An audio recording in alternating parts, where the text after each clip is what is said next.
Hi, thanks for clicking through to this video. This is a time lapse of how to paint a watermelon in watercolours. The actual drawing itself you can find on my Patreon, the link is below. To draw that I have made up some how to draw sheets, learning sheets. They are attached on Patreon as part of the monthly subscription. They're available as PDF and JPEG. And there are videos as well to go along with that to work you through the sheets to get to the point of having this drawing. So I also take you through 4 different mediums of how to colour it: acrylic, watercolours, coloured pencil and pastels. So today it's the turn of watermelons. So thank you for coming, thank you for joining. This is a time-lapse version, and the full-length version is available on my Patreon, where you will also find the worksheets. Okay, so first of all I'm just trying to find the right colour to match the centre of the watermelon. So it's just a case of using what watercolours you have and getting the nearest that you can. I always like to have a sheet underneath my actual sheet just so I can see what colours look like on paper and test out. It's just normal copy paper, so the watercolour doesn't go down in the same way it does on watercolour paper, but it gives you an idea of the colour.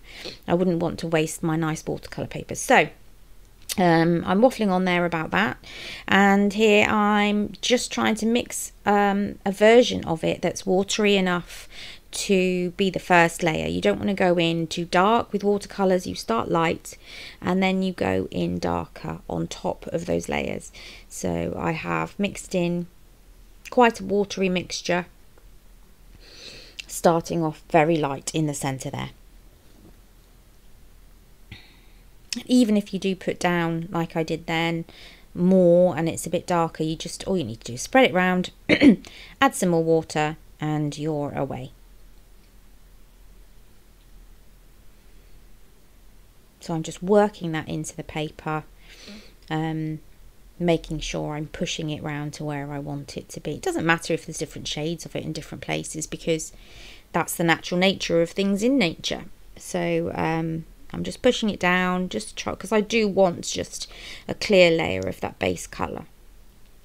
Now I'm using the kneadable eraser to try and push away the pencil drawing a little bit. I want to see it, but I don't want it to be quite harsh lines, and I had forgotten to do that in the centre, so it won't matter too much because those pips are going to be dark anyway.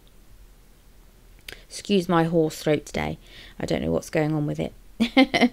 Okay, so going in again with another layer, but this time I'm putting a bit more pigment down, and I'm going to do a line around the edge, and then I'm just going to bring it into the middle and blend it in with water. So I'm grabbing a bit of water and then I'm just blending it in. It doesn't matter if you go over the area where the pips are, because that is of course going to be a much darker colour.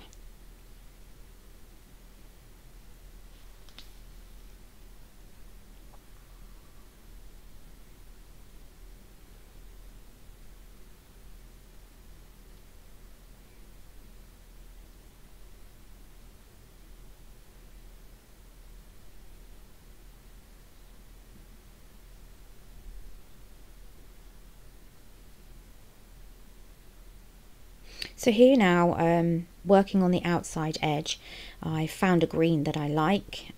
Just use what you have. I don't like to come on here and say you need sap green or any other green names out there. Just whatever watercolours you have bought, play around with them and find the colour that you like best. So here I found a green that I've again put down a lighter layer to start with, and I can always build up the darker greens as I go along. I'm changing my brush to a smaller brush to make sure I get into the little spaces.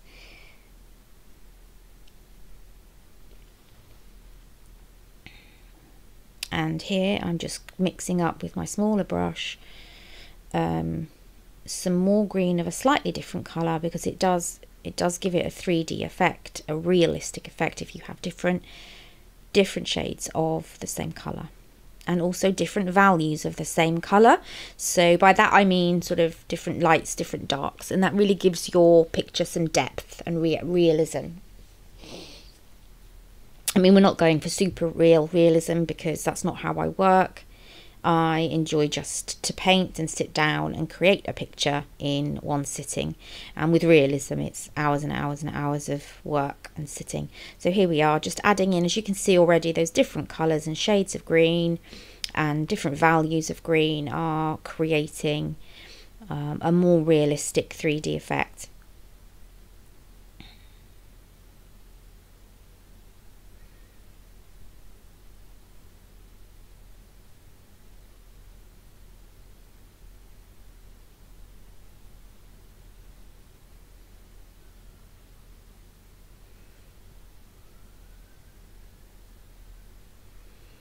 I'm using an angled brush here, I think, a very small angled brush, just so that I can get the colour in and be more accurate with where I want it to go.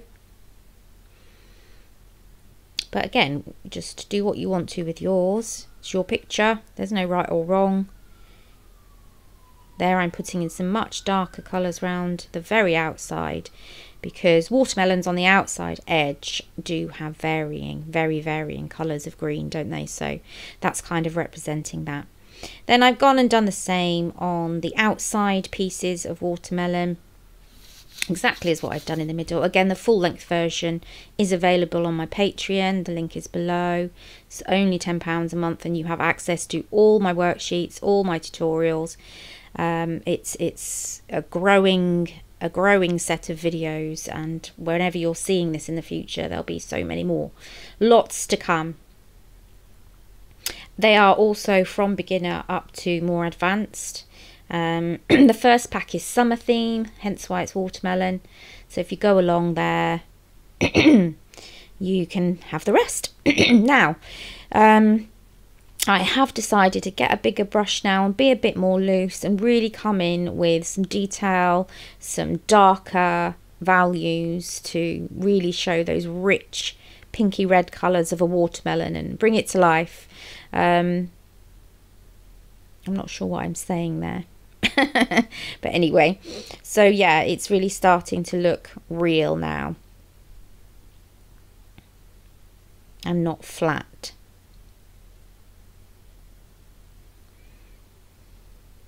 Now I didn't want there to be too much of a difference between that outside edge and the middle, so I am starting to push it in just to blend it a bit more so it doesn't look so obvious. There we go. There's still a difference, but it's not too harsh a difference now.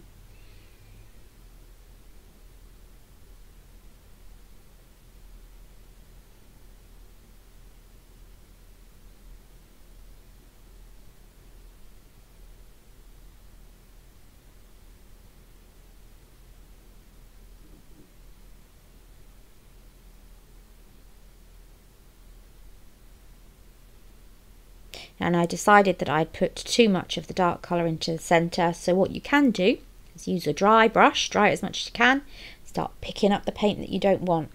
And that's actually a really good way of blending in your watercolours. You can remove as well as put more down. As long as it's still wet enough, just pull it up. So now it's time to get those seeds painted in. So I've got a very small brush so that I can go in and draw the seeds as best as I can and stay within the drawing. Ensure you have dried the work before you put down another layer on top. Otherwise the colours will bleed into the colours of the underlayer. Now sometimes you can use that to your own advantage, because the colour then leaks into the other colours, and that's what you want. Like on the edge of the watermelon, the darker colours have bled into the green on the outside edge, and it looks really good. But you wouldn't want that with the pips. They need to stand out quite separately as separate seeds.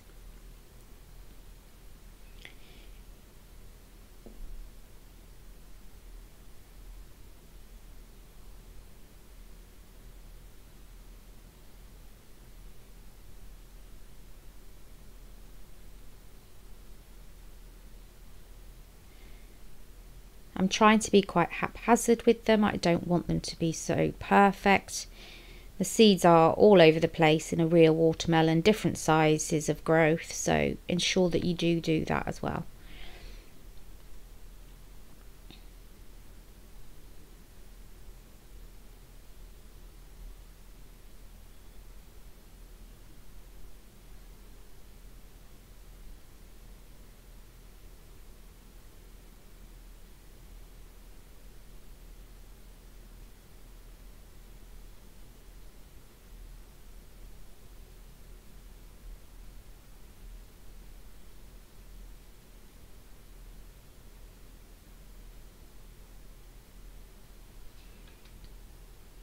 So all we've done at the end there is pop on some splashes of the colours that we've used. Make sure it's really watery. It just gives it a nice fun splashy background.